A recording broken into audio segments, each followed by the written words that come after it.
Je bénis le nom du Seigneur. Je bénis le nom du Seigneur. J'élève son Seigneur. À lui la gloire. Frères et sœurs, je vous salue dans le précieux et merveilleux nom de notre Seigneur Jésus. Que la paix du Seigneur soit avec vous. Une maîtresse est une voleuse. Un amant est un voleur. Je répète, je dis, une maîtresse est une voleuse. Un amant est un voleur.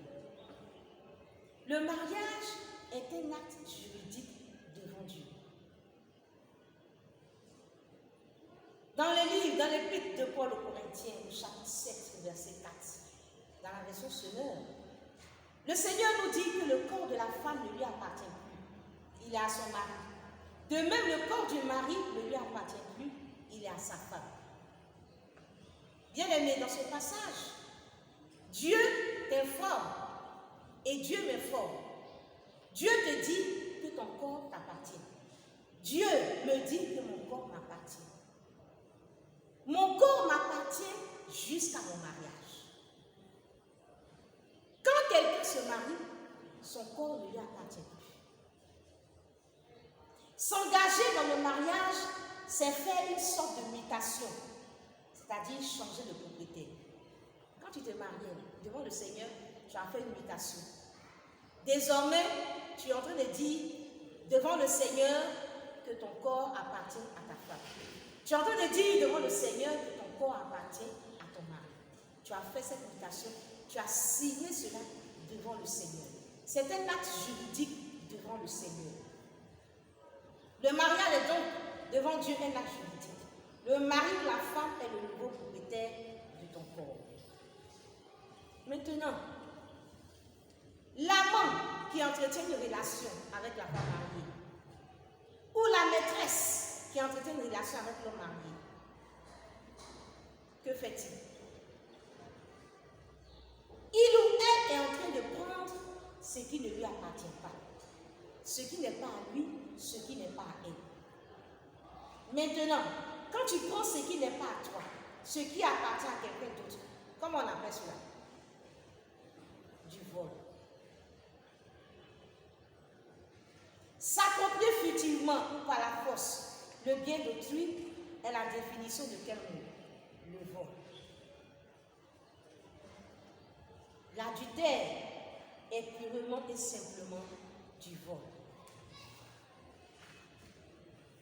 Et pour Dieu, et devant Dieu, adultère et voleur font partie de la même catégorie de personnes. La Bible nous dit dans le livre des Psaumes, au chapitre 50, au verset 18, si tu vois un voleur, tu te plais avec lui et ta part est avec les adultères.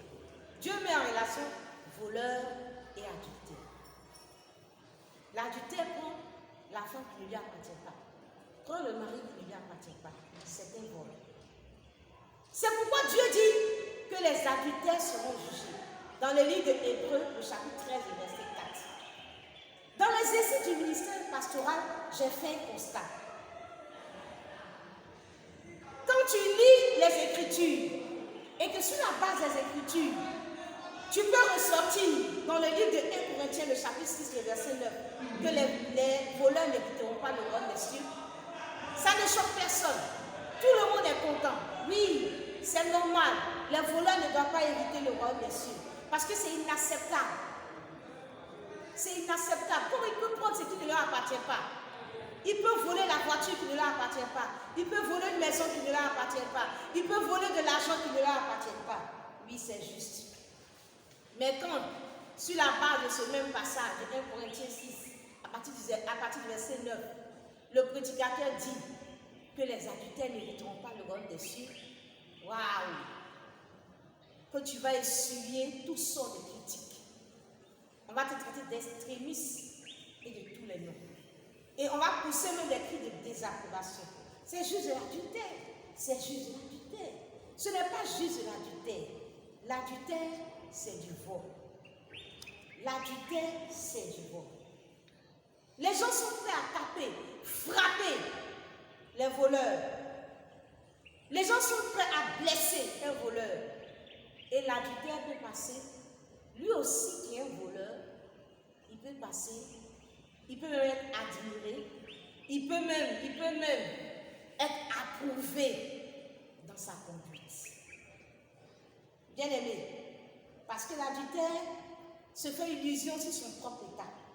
Parce que l'adultère veut se cacher derrière des excuses, des raisonnements, des justificatifs pour faire passer son péché comme si ce n'était rien du tout.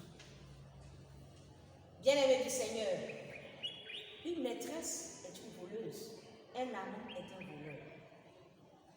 Bien-aimé du Seigneur, la Bible nous révèle le comportement de l'adultère dans le livre de Proverbes 30, verset 20. Telle est la voie de la femme adultère.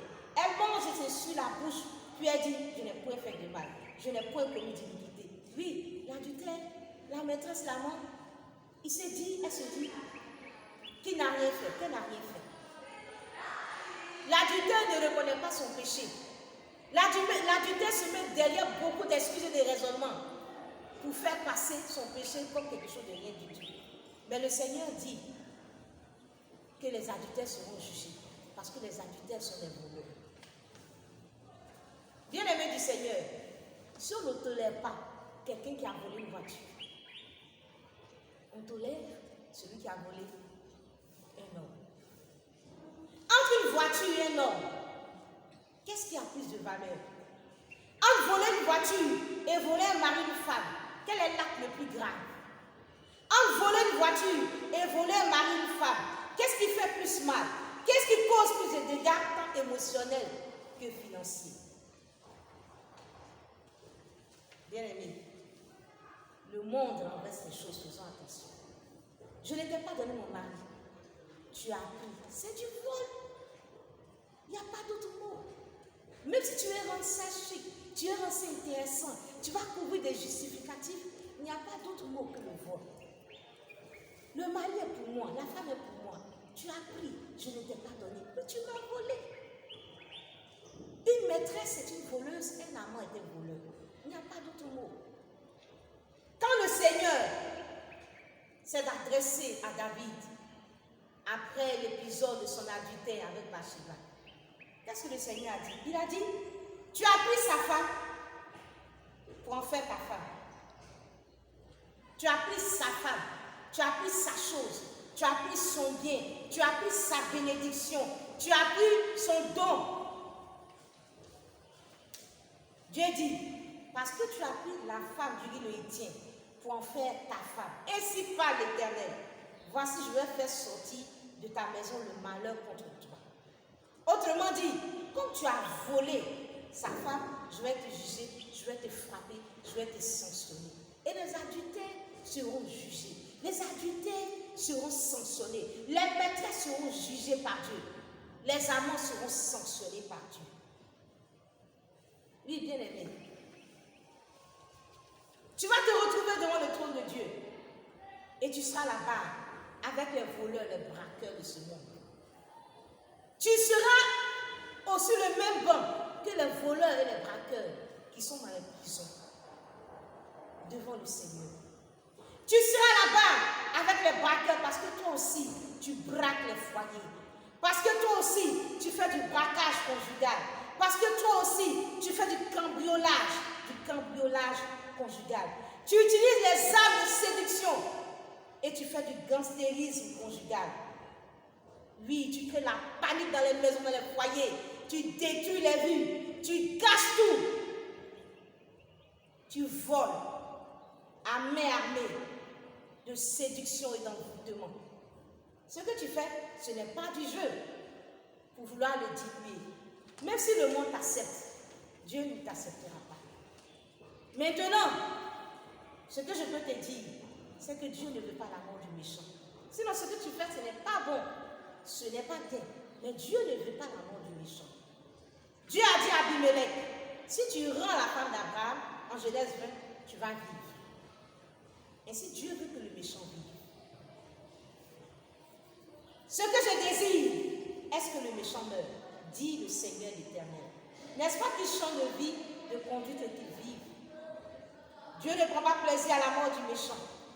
Répands-toi et vis. Répands-toi et vis. À Jésus la gloire, à Jésus l'honneur, à Jésus la louange.